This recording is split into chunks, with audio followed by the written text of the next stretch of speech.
오늘 설교는 믿음의 유비로부터 시작하려 합니다. 믿음의 유비는 성경 해석에 있어서 종교개혁자들이 강조한 중요한 원칙입니다. 성경이 성경을 해석한다, 또는 성경은 성경 자체가 해석자이다, 이런 말을 우리는 여러 차례 들었습니다. 이것을 성경 해석에 있어서 믿음의 유비라고 부릅니다. 성경을 해석할 때 가장 좋은 해석은 내 마음에 떠오르는 생각, 이것이 아니에요. 내가 읽으면서 떠오르는 그 어떤 상상이 아니라 성경 해석의 가장 좋은 원칙은 성경으로 성경을 해석하는 것입니다. 본문은 이 믿음의 유비, 성경은 성경으로 해석한다는 원리를 아주 잘 따르는 내용입니다. 본문의 내용으로 들어갑니다. 본문의 핵심이자 결론은 아주 명확합니다. 본문은 예수님이 천사보다 훨씬 더 뛰어나다는 것을 말씀하십니다. 그래서 본문이 시작되는 4절은 이렇게 말씀하시죠. 그가 천사보다 훨씬 뛰어납니다. 예수님이 천사보다 훨씬 뛰어납니다. 이 사실을 본문은 구약을 가지고 와서 구약을 통해 증명합니다. 성경의 가장 좋은 해석은 성경으로 성경을 해석하는 믿음의 유비인데, 히브리서를 기록한 기록자는 구약 성경을 통해 예수님이 천사보다 탁월한 것을 설명합니다. 여러분, 지금부터요, 성경을 좀 보시기 바랍니다. 본문을 보세요. 본문을 보면은 구약 성경을 인용하고 있어요. 모두 몇 차례 인용할까요? 친절하게도 본문은 구약 성경 인용을 알아보기 쉽게 표시해 놓았습니다. 구약 성경의 인용 앞에 한글 자음을 적어놨어요. 기역, 니은, 디귿. 페이지 편집에 따라 다른데 어떤 성경은 기역, 니은, 디귿, 리을로 나가고 또 어떤 성경은 기역, 페이지가 바뀌면 다시 기역, 이렇게 나가요. 그렇게 구약 성경을 몇 개 인용했는지 숫자를 세어보시기 바랍니다. 모두 몇 개죠? 모두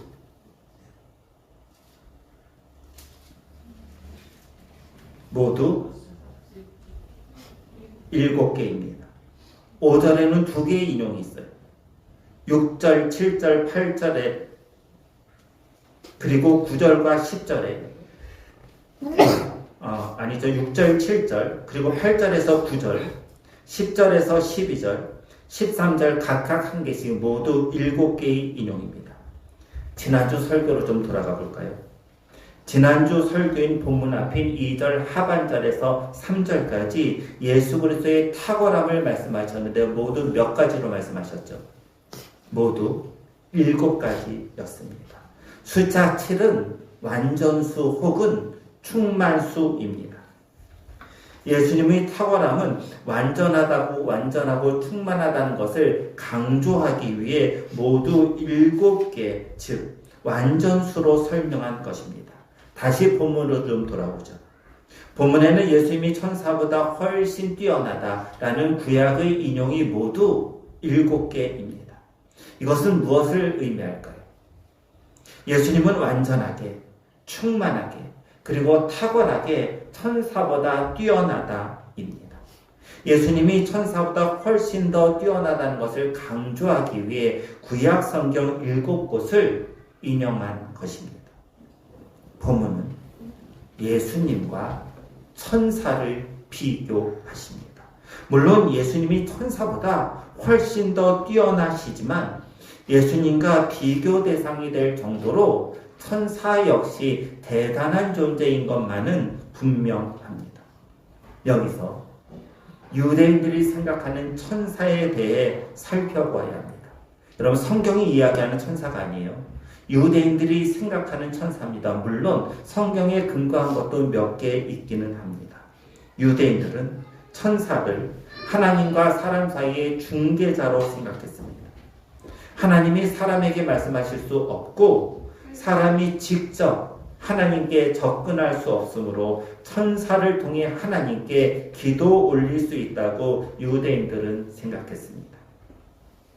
구약 성경을 보면요, 신의 산에서 하나님으로부터 율법을 받은 사람, 말씀을 받은 사람이 누구죠? 모세입니다.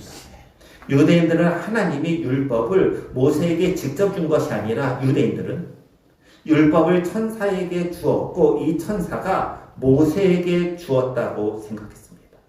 이런 생각을 반영하는 성경 말씀이 있는데 사도행전 7장 53절입니다. 너희는 천사가 전한 율법을 받고도 지키지 아니하였도다. 사도행전 7장 53절에는 천사가 전한 율법이라는 말씀이 나옵니다. 천사가 하나님으로부터 율법을 받아 다시 모세에게 전달했다는 사상입니다. 출애굽기 3장을 보면요.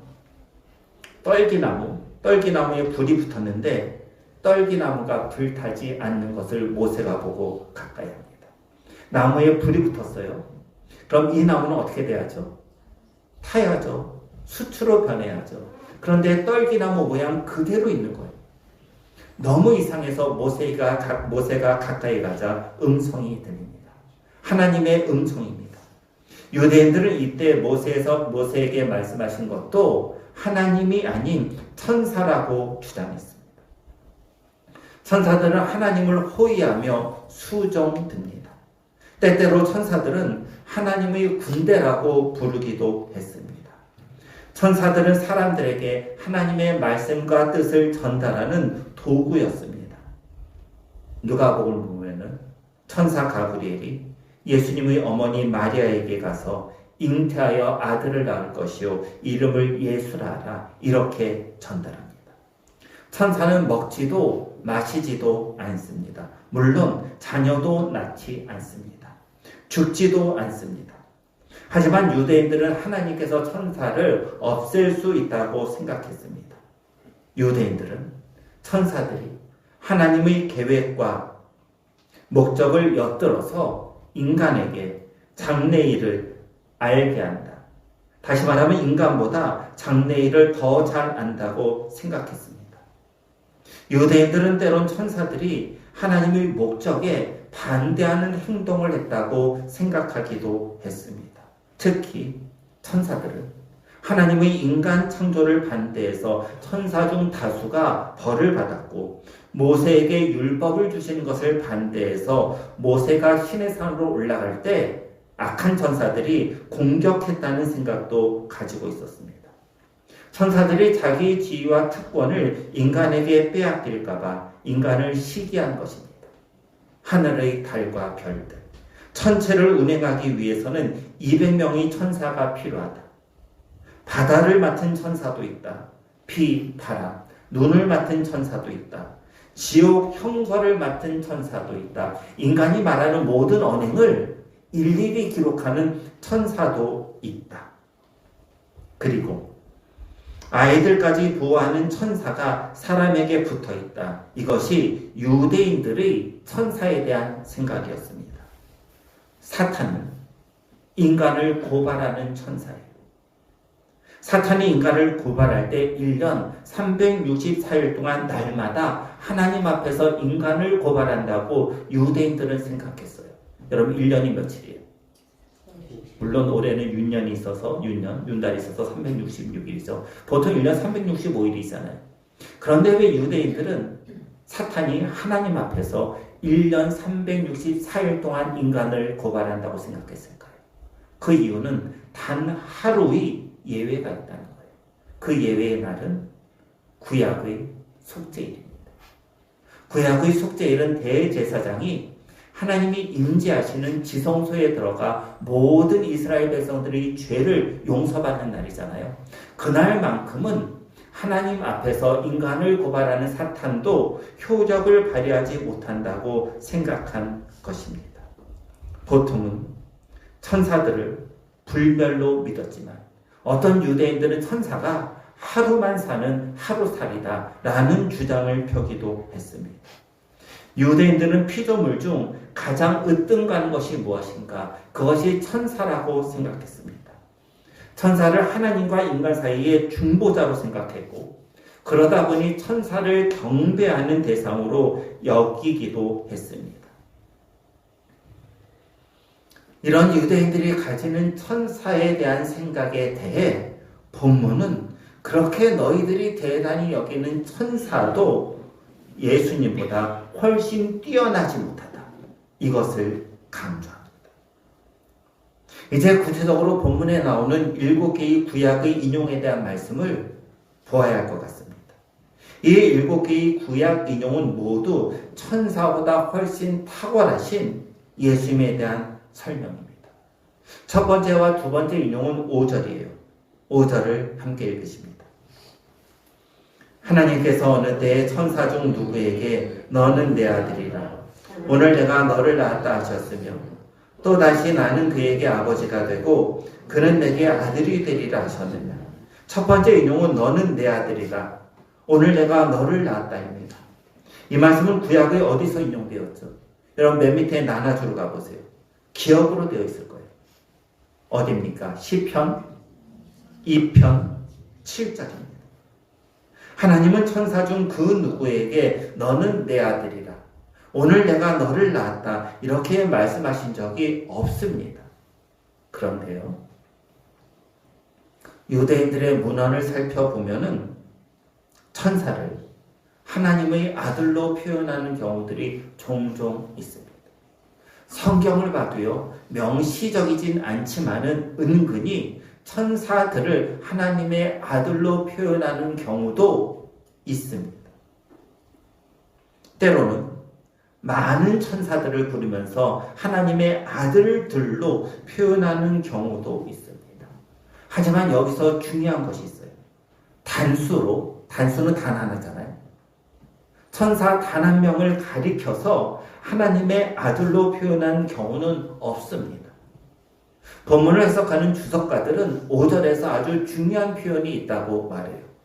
5절의 아주 중요한 표현은 천사 중 누구에게요. 이것은 한 명을 표현하는 단수입니다. 그 어떤 천사도 단 한 명일 때 하나님의 아들로 불린 경우는 단 한 번도 없었습니다. 그러나 예수님은 다르죠. 예수님은 하나님의 아들입니다. 보다 정확히 말하면 예수님은 하나님의 아들이 아니라 하나님의 하나밖에 없는 유일한 아들입니다. 첫 번째, 예수님이 천사보다 탁월한 이유는 예수님이 하나님의 유일한 아들이라는 점입니다. 5절의 두 번째 구약의 인용은 나는 그에게 아버지가 되고 그는 내게 아들이 되리라입니다. 이 말씀은 구약 어디서 인용되었죠? 밑에 나눠주러 가보세요. 사무엘하 7장 14절입니다. 두 번째, 왜 예수님이 천사보다 훨씬 뛰어난가? 나는 그에게, 여기서 나는 누구일까요? 여기서 나는 하나님이죠. 그리고 그는요, 예수님이죠. 하나님이 예수님의 아버지이기 때문입니다. 자, 첫 번째 인용의 강조점은요, 아들에게 있어요. 두 번째 인용의 강조점은 어디에 있을까요? 아버지에 있습니다. 예수님이 하나님의 아들이기에 천사보다 뛰어나고 또 예수님의 아버지가 하나님이기에 천사보다 예수님이 더 뛰어납니다. 첫 번째와 두 번째 인용은 예수님이 천사보다 뛰어난 이유가 하나님과의 관계에 있음을 설명합니다. 하나님과 예수님의 관계가 어떤 관계죠? 아버지와 아들, 부자지간입니다. 반면 하나님과 천사의 관계는 뭐죠? 하나님은 창조주이고 천사는 피조물입니다. 하나님에게 아들 예수는 낳은 아들이고 하나님에게 있어서 천사들은 자신이 만든 피조물에 불과합니다. 이 세상 아무리 귀한 것이 있다 해도 아들보다 딸보다 귀할 수는 없습니다. 그 누구도 그 무엇도 자녀와 비교할 수 있는 것은 없습니다. 여기서 주시는 메시지를 보아야 합니다.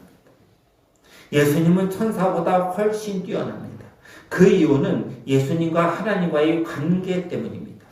예수님은 하나님의 유일한 아들입니다. 그런데 여러분, 성경을 보세요. 성경을 전체적으로 보면은 예수님만 하나님의 아들인 것은 아닙니다. 하나님의 아들, 하나님의 딸들은 수없이 많습니다. 누구죠? 우리 모두입니다. 요한복음 1장 12절은 이렇게 말씀하십니다. 영접하는 자, 곧 그 이름을 믿는 자들에게는 뭐요? 하나님의 자녀가 되는 권세를 주었으니. 예수님은 천사보다 뛰어나세요. 예수님의 뛰어남이 탁월한 이유는 예수님의 하나님의 아들이기 때문인데, 여기서 그치지 않고 예수님을 통해 우리도 하나님의 아들, 하나님의 딸, 하나님의 자녀가 되기 때문입니다. 예수님은 스스로만 하나님의 아들이 되는 권세를 누리지 않았습니다. 자신에게 있는 하나님의 아들의 지위를 우리 모두에게 하나님의 자녀로 부여하신 것입니다. 우리도 하나님의 자녀가 되는 권세를 누립니다. 어떻게 누리는가? 영접하는 자, 곧 그 이름, 예수 그리스도의 이름을 믿으면 됩니다. 이 말씀은 4절과 이어집니다. 4절을 보시기 바랍니다. 함께 읽으십니다. 그가 천사보다 훨씬 뛰어나면 그들보다 더욱 아름다운 이름을 기업으로 얻으십니다. 예수님이 천사보다 훨씬 뛰어나는데 4절은 그 이유를 무엇으로 설명하시는가? 뭐죠? 그들, 천사들보다 더욱 아름다운 이름을 기업으로 얻었기 때문입니다. 더욱 아름다운 이름, 예수는 무슨 뜻인가요? 마태복음 1장 21절은 이렇게 말씀하시죠. 아들을 낳으리니 이름을 예수라 하라.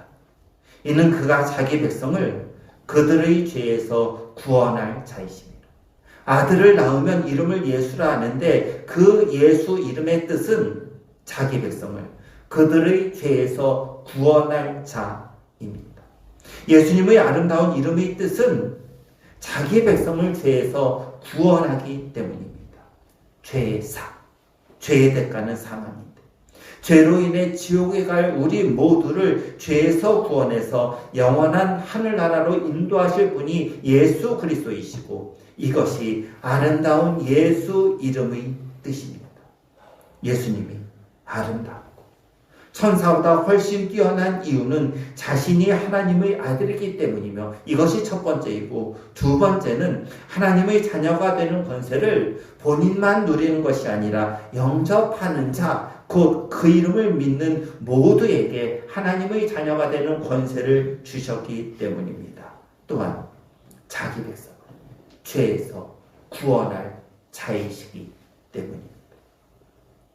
사랑하는 성도 여러분, 이 세상 모든 것보다 가장 우월한 천사보다 우리 주님은 더 탁월하십니다. 그 이유는 하나님의 아들이기 때문입니다. 예수님의 뛰어나심과 탁월하심은 여기서 멈추지 않습니다.